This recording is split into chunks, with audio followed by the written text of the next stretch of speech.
Hi, and welcome to Dockery's Dream Dolls.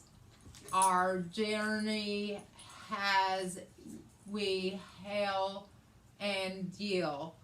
Today I have with me for Stroke Awareness Month Konoe. You want to introduce yourself? I think you did a great job.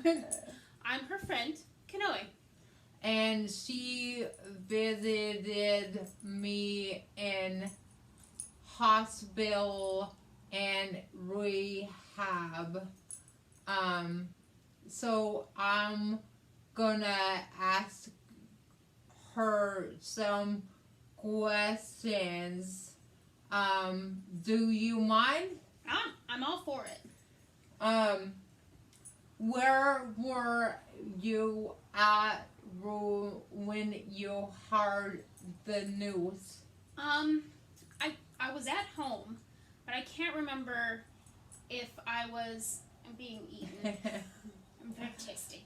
I can't remember if I was at work or just finished work or going to, like, it had something to do with me during that day, but I had been trying to get a hold of you, and I saw something on Facebook that, like, you'd been to the hospital, and of course I went into straight stalker mode and started texting Destiny and her daughter, and yeah, I just was like, wait, what, so, and then I couldn't really do much about it because I knew that I was gonna work, Yeah. so I had that in the back of my head and trying to, like, get a hold of people, and I was very close to you. Right, you were just a block. She was just a block away, honestly, and I was like, I can go right now, but because of COVID, I couldn't because only one person per 24 hours.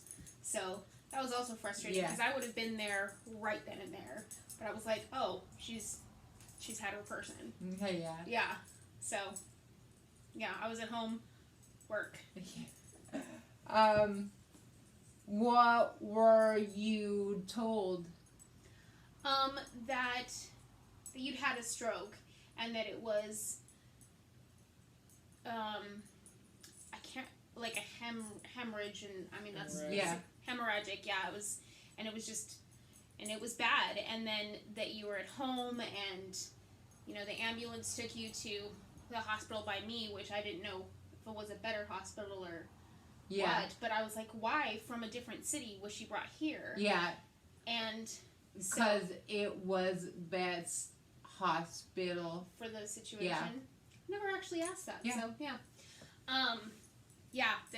that it was bad, and that you'd been having headaches, and so of course I went into research mode, and I even contacted my brother, who's a doctor, about could this have been prevented, what happened here, and I got my education. Yeah. Really nothing could have been prevented. Yeah. Sadly. Yeah. Yeah. For the most part, like, really nothing, Yeah. You couldn't have been caught necessarily. There's so many factors that go into a person having a stroke that it's really not preventable. If it's gonna happen. Yeah. Yeah. At least that was my understanding. How did you feel? Freaked out. Honestly, also, it kind of had a moment of my own mortality. Yeah. Because how bad? You're a year younger than me. Yeah. And I was like, what? How can someone who's my age, essentially, have a stroke? And I mean, not that I knew that thought it was like age specific, but I just didn't think it was gonna happen to someone who I knew so personally and who was my age. Yeah. And again, that's where the research came in that, 18-year-olds and all ages. Yeah. Newborns. Yeah. Yeah. Yeah, I just was unaware of that. Yeah. So, I thought of you, obviously. Now. Yes. I was very scared for you and the family, and then, like I said, it was a kind of a moment of my own mortality. Like, whoa. Yeah. This no one's safe from whatever because I always considered you to be very healthy. Yeah. You know, I mean. I was getting ready for work. Yeah. On a normal day. Yes. Yeah. When you came to visit me in the hospital, but due to COVID, how did you feel? I kind of thought, well, the day that I came, I think it was probably a good thing that it was just one person, because that's when your tooth was extracted. Mm-hmm. And so having more people there and present could have been more complicated, just so many extra things. But I thought... And they let you stay in the room. They did. Yeah. Partially because I was trying to help communicate for you. And, I mean, I definitely felt like a big advocate that day because you were in so much pain. Yeah. And I didn't feel like they were giving it that much consideration because, again, you had an abscessed tooth. So not only had you had a stroke, you'd had that abscessed tooth that was causing you so much pain, and there was no way to really get past the abscess and the tooth issue than to focus on the stroke because all you could feel was pain. Yeah. So, I mean, there were times when I would go and make sure they came in with drugs, you know, and then I just sat with you while you slept, which I was fine with because then you weren't hurting, you know. And I also noticed that your right leg hadn't been propped correctly. You were actually being shoved up against the bottom of the bed. Yeah. Oh. And you couldn't feel it. So that was another thing that I adjusted and then was like, please make sure that her leg doesn't do this. Your foot was going like that on the bed instead of... Yeah. Or, I guess, like this. So it was kind of going like that. And I was like, this is going to cause... Supinating. Yeah, very good. It was supinating. Which you can remember by holding soup. Yeah. Yeah. So, yeah, those were some things that I just personally noticed and was glad that I was there for that time because I'm a pushy broad. Yeah. So. But nice pussy. Well, yeah, but nice pussy. That was so good. You dirty bird. That was our secret.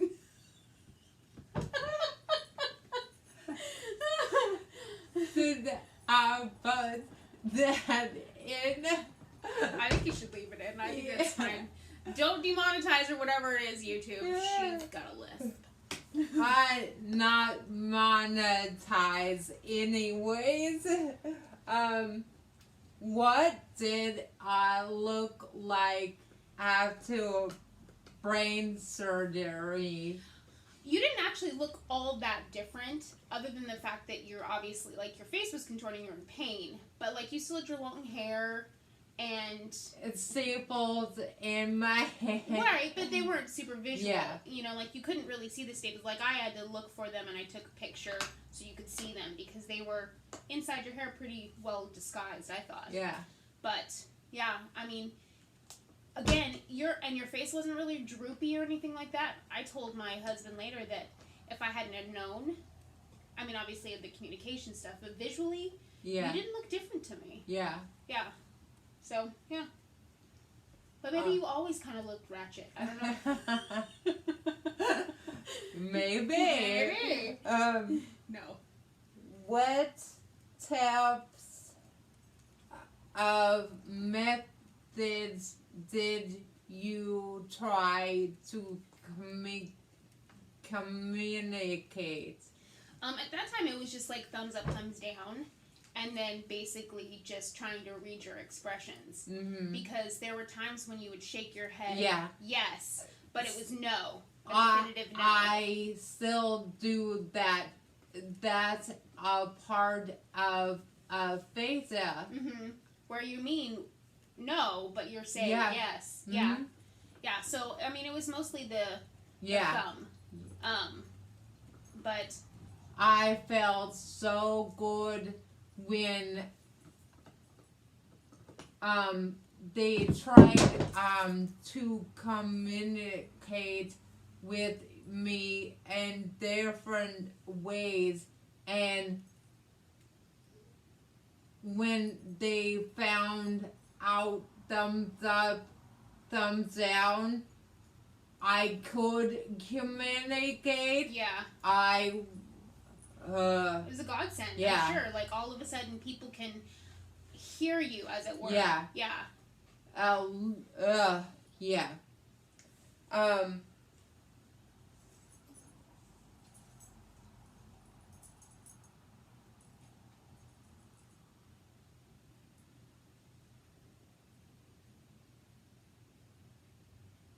How did you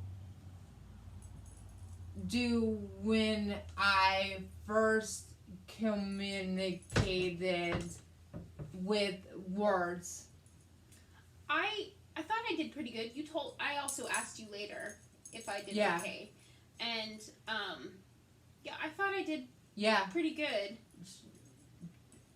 You're sure AIDS queen. Yes, I'm very good at charades. But also, I think that you, because you'd been silent for so long, you became very expressive. Yeah. So I could read your face, and then there were charades. Yeah. So I honestly thought that I probably 90% understood everything that you said and wanted. You know, there was some times where I wasn't sure, but again, that's also could have been the aphasia with the whole yes and the no. Yeah. Yeah. But yeah, I thought you were doing great. Yeah. Yeah. How did you feel about me cutting my hair? Well, I mean, I don't think, clearly I'm about cutting hair. I knew that your hair was very precious to you. You didn't do this for me? Actually I did, so I did right after. I was growing my hair up for the wedding, and I felt so bad because I wanted to shave my head for you.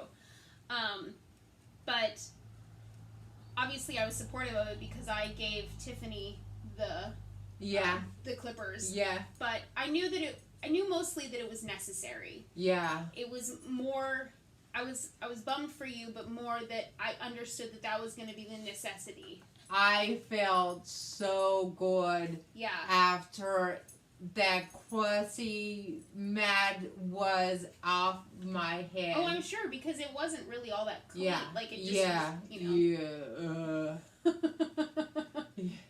Yeah, but I don't know. We'd actually had a conversation not too long before that we talked about hair. And you were like, oh no, I love my long hair. Yeah. And I was like, it grows back, Lori. You can cut it. My mother is Native American. Hair is important. Yeah. Hair is very important. And who cuts your hair is important.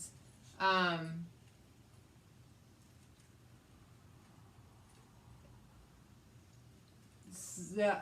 Well, then I think that it's an extra beautiful thing that it was Tiffany. Yeah. Because she's been there for you and part of your life for, as far as I know, the whole of your life. So. Since I was 6. Yeah. So I think that if you were going to have a moving moment with your hair cutting, I think that's kind of a beautiful thing. Mm-hmm. That it got to be her. Yeah. Yeah. Yeah. and it's um for morning. Yeah. Yeah. Yeah, and I was definitely morning. Yeah. Oh, for sure. um what was it like seeing me in rehab for the first time? I would say hopeful. I felt like it was. I was always hopeful for you, you know, and I always. Thank you for that. I always was like, I just for me, I just never really thought that there was going to be that you weren't gonna just kick Stroke's ass. You know, that this was gonna be a change for sure, but there was never a moment when I didn't think that you weren't gonna be amazing through the process. And then to go to rehab and to see how much you've changed and how much you've grown, and then to be able to tell you also, like, It's please notice not where you were. the rehab that I be in. Yeah, that's true. Yeah, because you were doing so well, you know, and you were, you know, one of the things I said that I really appreciated that day was you laughed more, and you were a lot more chill about things in life, and you were just like, well, I learned I had to just let certain things go, and in so doing, I think that it just helped your mentality. You were a lot happier. Yeah. And I was happy and more hopeful for you. Just because I saw that true drive within you, you know. I thought it was awesome. Thanks. You're welcome. Yeah. What were my therapists like in rehab? I thought they were really kind. I thought they were very patient and kind and understanding. Not that like you needed anything extra or anything like that, but it was just like they were clearly fully aware of what you were dealing with and where your plans were to go, you know. So I didn't think they overly pushed you. I think it was just right kind of thing, you know, like they just knew how much they could go that day.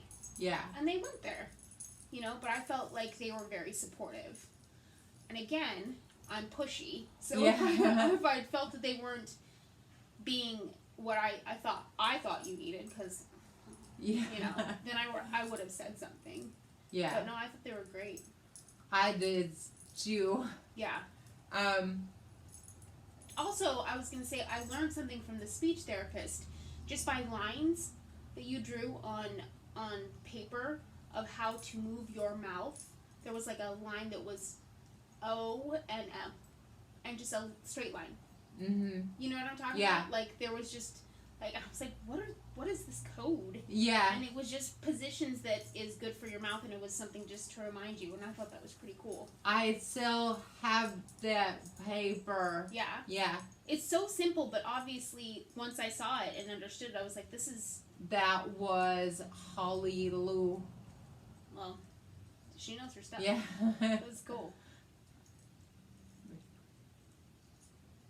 How did you feel about me coming home? Great. I was a little concerned that, but I knew, because I was keeping in touch with people, I was a little concerned that not everything would be ready, or, you know, and I know you were you were stressed out because you're a little control freak. You hadn't been home for all that time. Oh no, what's gonna be there? But yeah, that was the only thing, is I was concerned that like the ramp wasn't gonna be done, but then it was. And that like stuff in the bathroom wasn't gonna be ready, and then it was. You know, that's all was. I was like, oh no, I hope this is prepared, and then it was. And I think the transition was good. Yeah. I only saw pictures because again, COVID, and I didn't know the day you were coming home. But I think that it was done well and transitioned well. And honestly, I don't think people can get better in hospitals. Yeah. So for me, I knew that that was partially where your real healing would begin, in a way. You know, because then you were home, you were in your own place. You could kind of relax and let down your guard, kind of, you know. After I got control back. Wouldn't even let me get him a toaster. Yeah.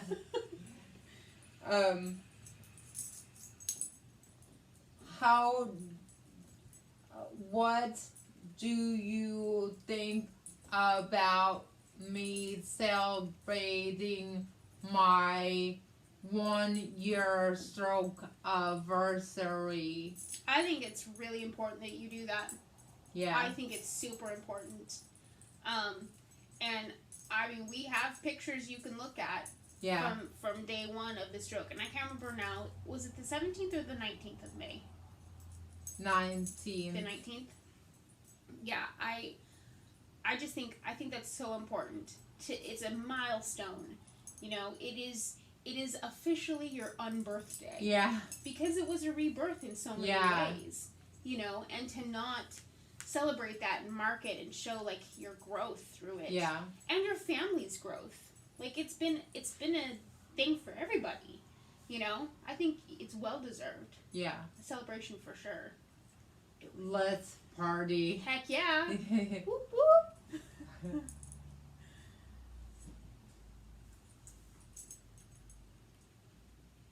If you could say one thing to a friend or family member of a stroke survivor, what would it be? A friend or family member of a stroke survivor. I would say be patient. Yeah. Read cues, and not just like, oh, you're having a stroke cues, but like I said with you, you started really communicating with your expressions, and you know, I mean, everybody talks when you're in a group setting. Everybody talks over people, and all that kind of stuff happens. So just to kind of have that awareness that you will be speaking slower. Just give it a little bit more time. Mm-hmm. Or if you cut somebody off, like if I cut you off, then make sure to circle back 100% because you have something to say. Yeah. And you deserve to say it, you know. And while people get cut off all the time in conversations in groups, they can typically then reinsert themselves into the conversation, whereas you can, but it's just much more difficult. Yeah. Because then you are tracking all the things that were being said. I get mowed over. Yeah. So I would say, you know, just be aware, and also look at you, or a stroke person, look at you, talk to you, and never forget that you're a person. Yeah. You know, you don't need to be shouted at, you don't need to be anything like that. You know, just look at you when you're talking. Like, don't look at your husband or your kids, you know. This isn't a translation from one language to another. Yeah. I'm the same person, and I still have the same things to say, just lower. Yeah, exactly. And yeah. I would say that we came over one time, and you and Dave had just realized something about your communication, because I thought you were getting heated and emotional about something because you were getting louder. Yeah. And David said, no, she's just trying to get the words out. So that was also something that was really interesting to me, because I was like, whoa, girl, simmer. It's okay, you know?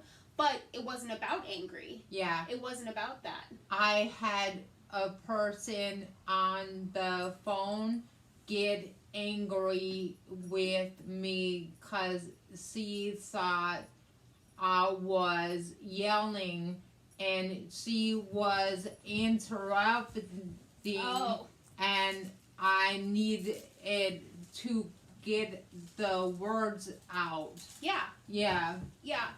So I think that's also part of it is, and that goes along with patience, but understanding that Yeah. that you're not getting feisty. Yeah. You're just trying to say the words, you know? I now have a thing on there to say that I'm not angry. I'm just trying to get words out. I think that's good. Yeah. Yeah.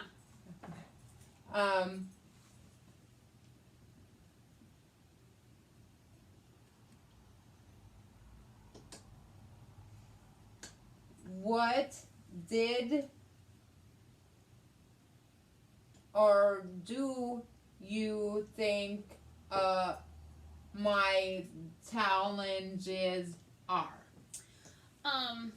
Well, I thought, again, your challenges would be the just the kind of mobility, the handy-capable things in your house. And then as I've watched your videos, there's just been things that I didn't think about, like cutting. Like you cutting Yeah. a cucumber, you know? Like you can't necessarily hold it in one hand and cut, you know? So I hadn't thought of that as a challenge. Yeah. You know? Me neither. Right. There's just, like, I thought making sure that you had a right hand for crochet, you know? Yeah. And I'd fill that, done and done. You know, but I didn't think of the little nuances, the everyday Yeah. things that would inhibit. Stir a bowl of salad. Yeah, exactly. You know, just simple.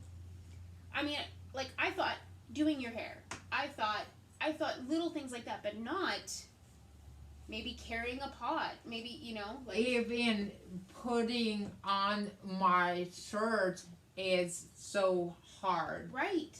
Cause Limp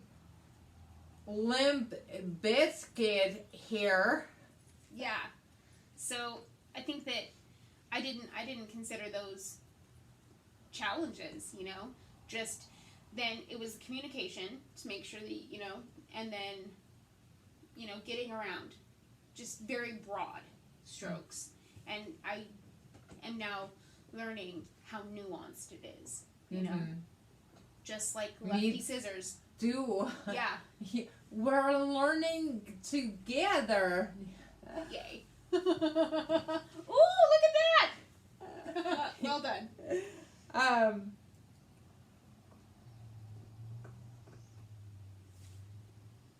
What have you learned about my stroke or strokes in general since May 2020?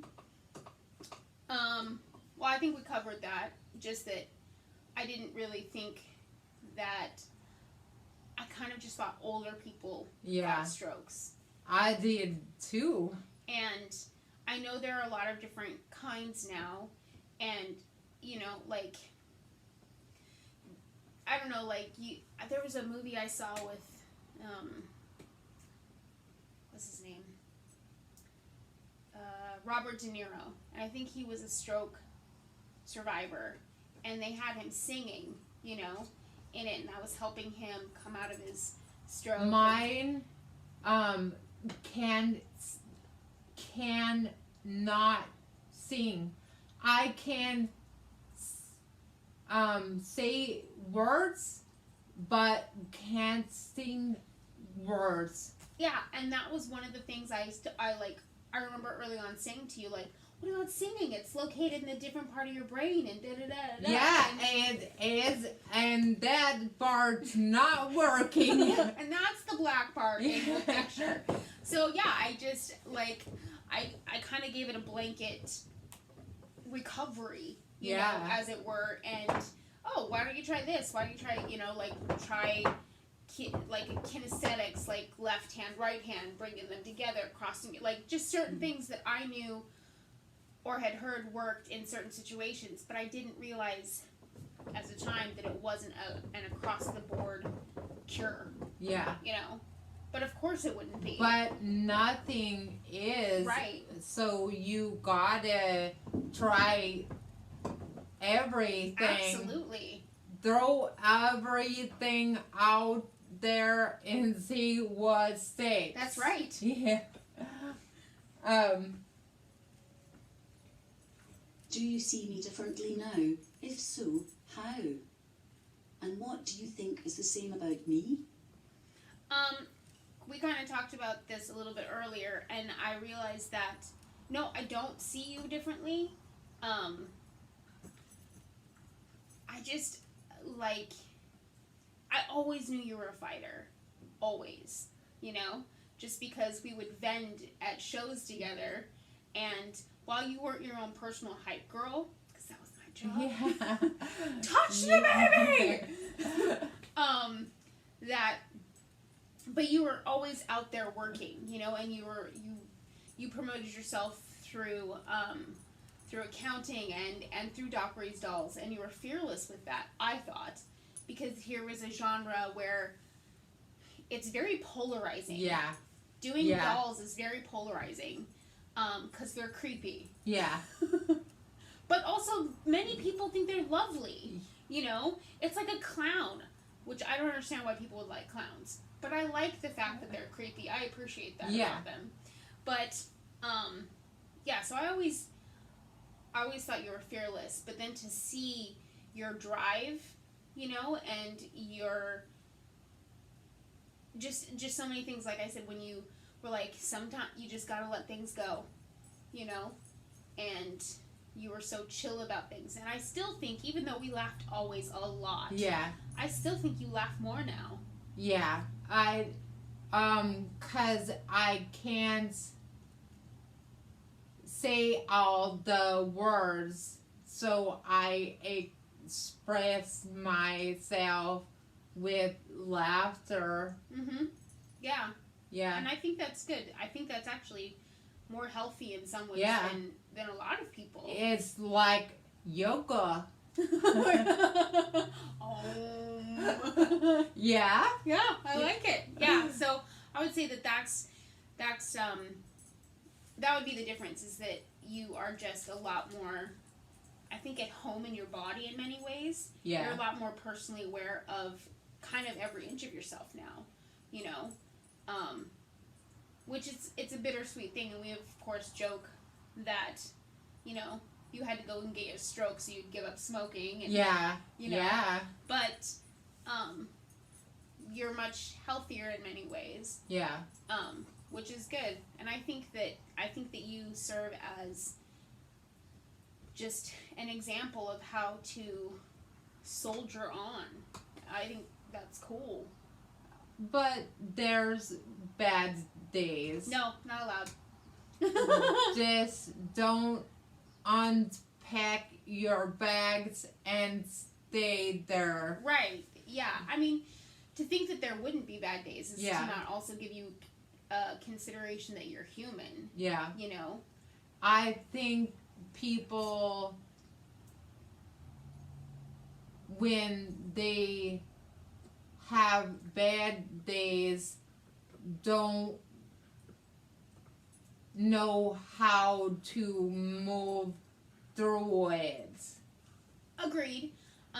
But because I'm also on antidepressants, I would say that sometimes it's an absolute chemical situation, you know. So like, and maybe people that have had a stroke, I'm assuming it maybe has affected that part of their brain, and so that's something that I think that people be aware. Yeah, have that addressed, you know.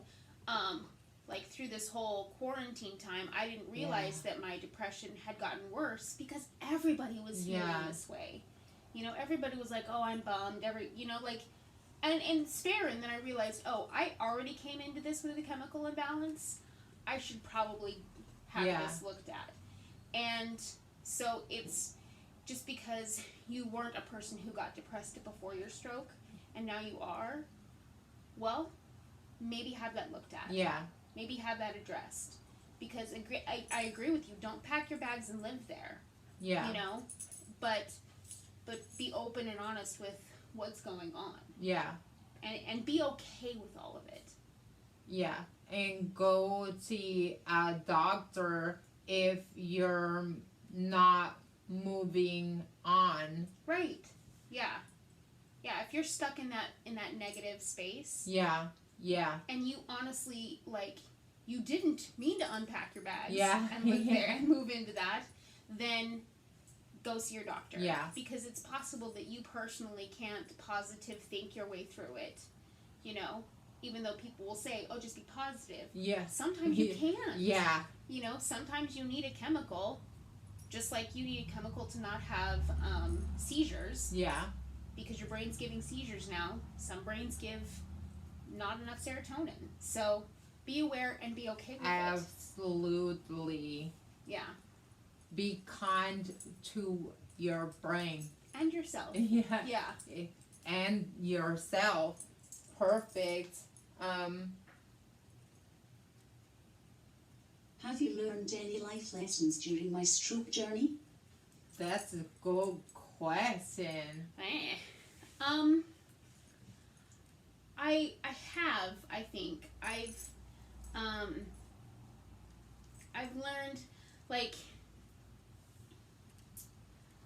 just observing, you know, like from my 1,000-yard observations, I've learned how much patience your family has, and how I think that they're fully and completely respectful of the fact that you've had a stroke, but they don't let you live in it. Yeah. You know? Yeah. Like, they don't let you bury yourself in that sadness. They joke about the fact Yeah. that you speak slower and stuff, and because these things are funny. Yeah. You know? And if you can joke about them, then you can lift that weight of discrimination off of you. And it makes it more real in a positive way. Yeah, exactly. Ow! I know. He's been a little brutal. I would say that also I learned that although I didn't see you speaking slowly as you being deaf or drunk or anything like that, that is a perception that people have, and how unfortunate that is. You know, something we discussed earlier. I think that it taught me, even though, you know, you think that you're so open-minded and quote-unquote woke or whatever, that there are still things that you will probably judge someone for. Yeah. And hey, bud, that is unfair. Yeah. You know, don't put that person in a category of, don't shout at them, you know. Again, patience and kindness towards everyone. And ask questions. Yeah. I don't mind. I would rather that they ask questions instead of trying to figure it out or judge me. Exactly. I have aphasia.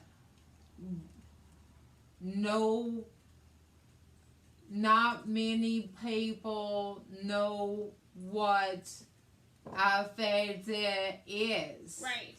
Yeah, and, you know, so again, there's still, one of my life lessons, I suppose, with this is that there's still so much more to learn, and there's still so much more to be open and accepting about. And despite the fact that I think I'm good with that, I realize, no, that, you know, you have to be, because I've learned so much about strokes, you know, that's the next thing I've opened my mind to and understanding. Stroke is so confusing because it's many things. Yeah. And no two stroke are alike, and it can happen at any age and for no reason. Right, exactly. So, you know, it's just, I think in general. Then I hit that But You did hit the jackpot. Yeah, well done. Yeah. So I don't know. I mean, I'm sure that I'm sure things are frustrating. I mean, I know they are. But I think that you have a phenomenal family, and to watch the interactions, I think it's like learning what love should be. Watching David Aw. support you and help you, and in my mind, I'm like, she should probably say please after she says that. it's so hard for me, and I've explained to the kids and Dave that I'm sorry. I don't say please more. It's hard. Right, and that's what I worked through in my head, was that sometimes getting the word out in and of itself is hard, to then take that extra step to say please. So I think that that having that open conversation with him about that is great, and then it's just wonderful that they're understanding. Yeah. That Dave is making me more independent so he can divorce me and get a not broken wife. what would he do with a not broken wife? That wouldn't be any fun. How can he make fun of her? Yeah. Nah, no, never. I would never believe that. A mistress now, sure. Yeah. I think stepping out. Also, never, because what did we learn? What did we work on earlier? The pin pan is strong. Yeah. Yeah. So I think it's just been really wonderful to see the patients, and I even walked in and I asked Dave about your things to remember. Oh. That you put up because your brother was coming and they didn't know necessarily how to communicate with you. Yeah. And I have more people coming around since it's stage 3. right. And we have vaccines, and there's people that have never seen me since stroke. Right. Which I think would be interesting and probably hard for them, even though they've seen your videos. Yeah. Because I was there not immediately day 1, but within the first month. And then I got to see you as you'd improved in rehab. And then as you've improved at home, and this has been the longest stretch I haven't been able to come by, 4 months, but and you're still even better. Yeah. I see it, but when Corey and I first came, it was hard for him. Yeah. But he hadn't seen the progression. Yeah. And he's also a very sensitive Aww. kiddo. Yeah, he's just like, he's very sensitive, and he worries a lot about people. So, Yeah. he wanted you to be so much better for Yeah. you, but he didn't realize that you were. Yeah. Oh my goodness, you're so vicious. Teething. Well, thank you for joining me on this journey. Absolutely. Can I have a hug? Well, as long as you don't lick me. I can promise. Absolutely.